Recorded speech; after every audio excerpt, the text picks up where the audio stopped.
Guys, I've done it. I finally watched Code Geass. And now Britannia looms as the world's only superpower. As opponents go, the nobles are tepid. They're just overprivileged parasites, that's all. And I've come back to change everything. I was never really attracted to mecha anime, but I heard so many good things about this show specifically that I decided I just needed to give it a shot. Boy, am I happy I did. I think it's the strategic aspect of every battle that makes it so interesting. The nightmares themselves are not really my thing. N4, N5, hold there. When the rear units arrive, surround that thing. Gotcha.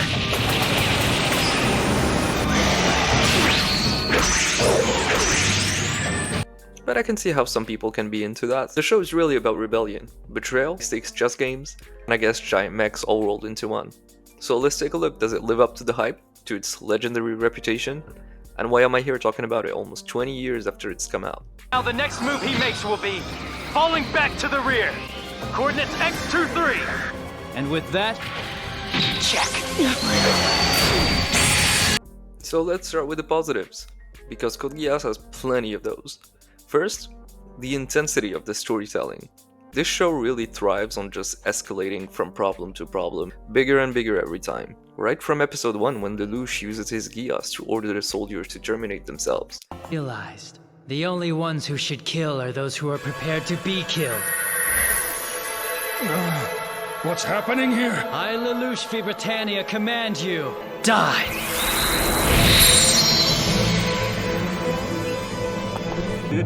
Happily, Your Highness!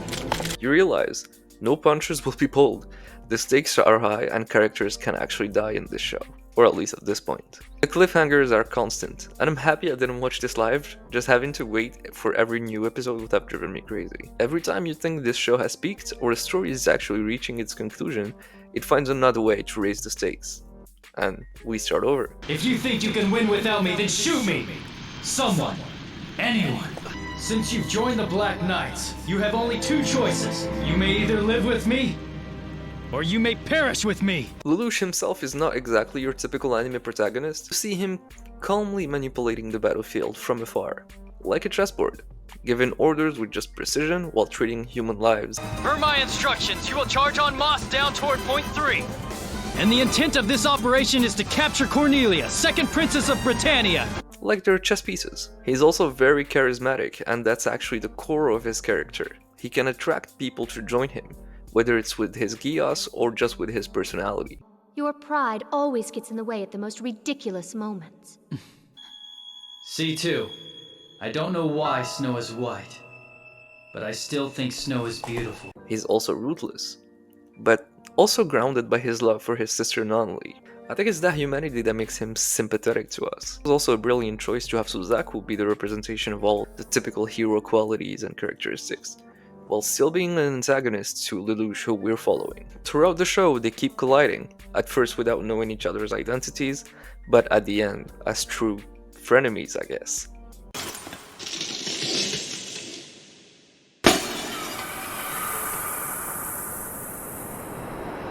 Another strength is just the main theme.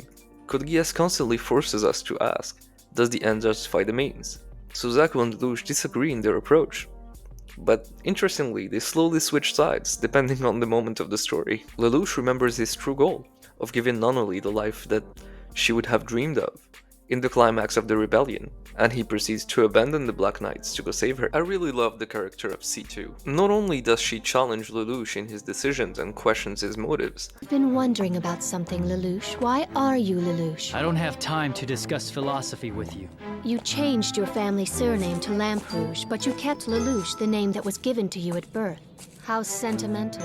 You can't let go of the past. she's a very mysterious character. She always makes you wonder about her past and what actually got her to the situation she's in. Well, everybody loves a hero, and what better hero than a knight? I kind of doubt that's what a real knight for justice would say. Quick break just to tell you, to do the thing. Like, this thing. Do it. But the show is not all perfect, and Code Geass still has some flaws. Tonal swings can be jarring sometimes. You go from a very serious rebellion to some goofiness happening at the school festival. I love some of those moments, and I think they bring a lot to the characters. The shift between the intensity of the battles and whatever random thing is going on at school is a bit weird sometimes. Second is a whole bunch of plot conveniences. For example, everybody believes the orange thing at the start, which seems pretty unlikely to me. Lelouch is also able to predict some moves that would be absolutely impossible to predict if you really think about it. Especially when facing Cornelia, where he predicts pretty much every move she ever does. And of course, the Euphemia scene.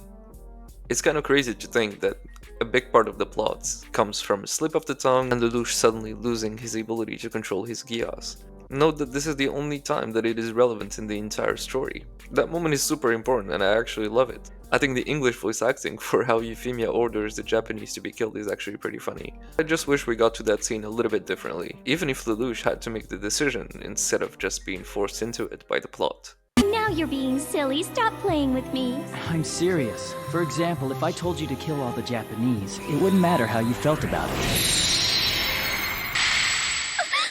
Okay, soldiers, please kill the Japanese! Kill them all! It is shocking, and it forces Lelouch into a situation where he's not fully in control, which is always interesting. Another minor bad point I would give Code Geass is really how the minor characters are maybe not as developed as they could have been.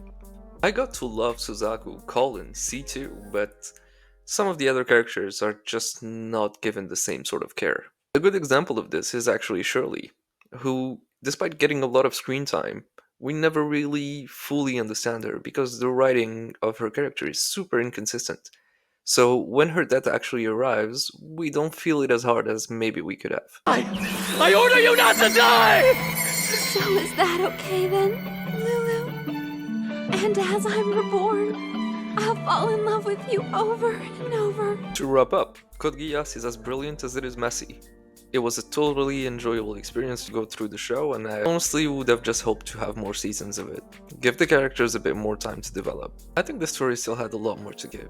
While the ending might be a little bit controversial, I'm sure a lot of people remember it as something quite iconic. And I have to agree, genius or not, you have to say that it was an interesting conclusion. If you're new here, don't forget to subscribe, click like and comment the video. It is my pleasure to have you, and cheers guys!